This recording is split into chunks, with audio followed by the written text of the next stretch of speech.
My grandfather died with a secret, but maybe, just maybe, I was meant to find it. Part 1. When my grandfather passed away, I didn't expect to feel much. We weren't close. He was always distant, strict, cold, and frankly kind of terrifying when I was a kid. But when my mum asked me to help clear out his old farmhouse, I agreed. Part of me wanted to understand why he was the way he was. The house was stuck in time. Same worn-out furniture, faded wallpaper, and that smell of old wood and pipe smoke that somehow never left. Every room was like a preserved memory, except for one, the attic. The attic had always been locked. As a kid, I was never allowed near it. I remember asking once, and my grandfather just looked at me and said, "There are things that should stay buried." I never forgot that. After 3 days of cleaning, I found a small brass key inside a thick book on his nightstand. No label, just dusty and forgotten. I knew instantly it had to be for the attic. When I unlocked the door, the hinges groaned like something in a horror movie. Inside, it wasn't what I expected. No clutter, no boxes. Just one wooden trunk in the center of the room, perfectly clean, almost intentionally placed. I hesitated, then opened it. Inside were 2 things, a faded photo and a leather-bound journal. The photo was black and white, a family portrait. My grandfather, much younger, standing beside a woman I'd never seen before, and holding a child, a little girl maybe 4 or 5, not my mom, not anyone I recognized. The journal was filled with neat handwriting, his handwriting. The first entry was dated 1957. Her name was Elise. She never existed, and yet she's the only one who ever truly did. I froze. Who the hell was Elise?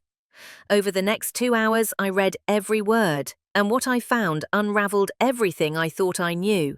He had a daughter, a first daughter, born out of wedlock, at a time when that was enough to ruin a man's life.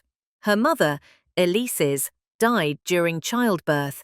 He was barely 22. He raised her in secret for 5 years, pretending to be her uncle to anyone who asked. Then, one day, Elise went missing.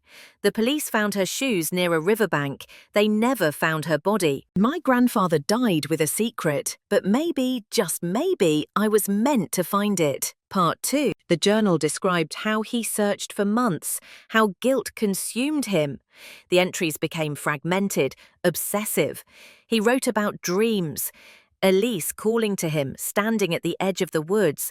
Sometimes he wrote as if she was still alive. Other times he'd blamed himself for leaving her alone for 10 minutes. Then the entries stopped for almost a year. When they resumed, he was a different man.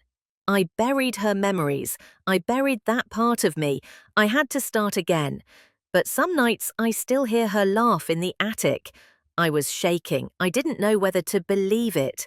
My grandfather had always seemed so emotionless. But this was the journal of a man haunted. I showed the photo to my mum. She turned white. That's not possible, she said. He never told me he had a sister. I didn't tell her about the journal. I don't know why. Maybe I wanted to keep that piece of him for myself. A week later, I went back to the attic. I don't know what I was looking for. Closure? Proof? What I found was something else. Behind the old trunk, tucked in the wall's wooden panel, was a small compartment, inside a box. A music box. I turned the key and let it play.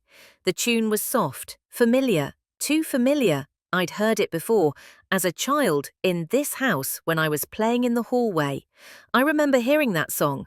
I remember asking my grandfather about it. He said I imagined it, but I didn't.